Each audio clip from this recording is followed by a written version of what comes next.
want to ask this question to Abizer Diwanji. Mr. Diwanji, when you are looking at the way this is playing out publicly, somewhat reminds you of the Tata versus Mistry of the yesteryear, where you know the previous sort of boardroom battle in the group had taken place. What is the impact of this kind of sort of falling out amongst members of Tata Trust? Clearly negative, Vishy. You know, what's more important is that some of these issues ought to be sorted amicably. And now you have the government trying to come and sort these matters out, which actually says that this is not within the ambit of how people need to behave. Now, you know, few things one needs to understand. You know, I think rigidity of stance needs to be eased out. And governance per se suffers significantly when there is internal opinions, and as Mr. Srinivasan said, opinions are extremely important. But when these opinions turned into very rigid ego stands on either side, that is when the organization suffers, and that is what is likely to happen here. So, firstly, I mean, let's say this: the people who are trustees of Tata Trusts, their primary responsibilities is philanthropic, by the way, and not necessarily controlling Tata Sons. The second thing is that they have delegated a few people onto the board of Tata Sons who need to then manage Tata Sons such that the revenues from that can be used for philanthropic purposes of the trust. So I think the whole focus around the trustees of the trust on the philanthropic angle is kind of ignored or never discussed. But the boardroom battles somehow come up. So it gives a feeling that there is a lot of strong opinions spilling into egos, and which obviously impacts any organization. Abizer, that was an interesting point that you mentioned as well, you know, with regards to how a charitable trust can actually exercise effective veto powers over operating companies. In fact, let me take this opportunity to take the question with Sanjay Asher as well. Mr. Asher, in your legal opinion, how does this controlled exercise, you know, by Tata Trusts over Tata Sons actually align with the principles of corporate governance under the Indian law, number one?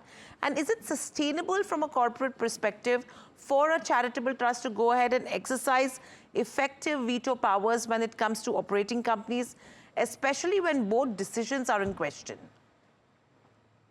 Look, the trustees have fiduciary duty. And therefore, if they are holding shares in Tata Sons unlisted entity or a listed entity, they have to ensure that the interest of the trust is adequately protected. It can't be that they don't protect the interest of the trust. Okay, and they have to exercise their shareholding in a manner that A, governance is upheld to the last possible dot. At the same time, the interest of the trust is protected.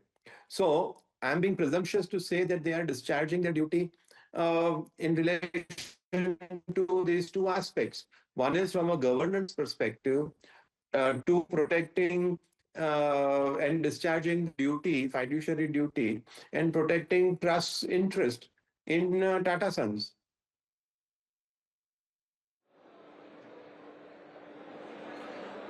Mr. Asher, I just want to also understand from you, in terms of the legality of decision making here, can I mean, yes, a beneficiary owner, I understand, but is there anything that stops, let's say, a large, stake owner like Tata Trust from pushing through what they want as an agenda? And in case of that decision making being fractured, is it an advantage for the minority guys there? Oh, the point which I'm trying to make here is, if I'm a shareholder and the shares are held by a trust, and if I'm a trustee, I have to ensure that the trust interest is protected. And in order to protect the trust interest, I have to exercise my voting rights in such a manner that A, the interest of the trust is protected. At the same time, it is in the best interest of the company as well. In other words, it is nothing but upholding the governance. Okay, so I mean, you're talking about governance here, and that takes me to my next question. What is the need of the hour then? Does it need a structured governance framework, to actually enable more decision making? What is the key right now at this juncture when, a case like this actually would set the precedence? Abizer, anything that you would want to add on it? So firstly, I think we should be very clear in our thinking. One is there are a bunch of trustees whose primary job, in my view, is to make sure that the objectives of the trust are met. That's the primary job.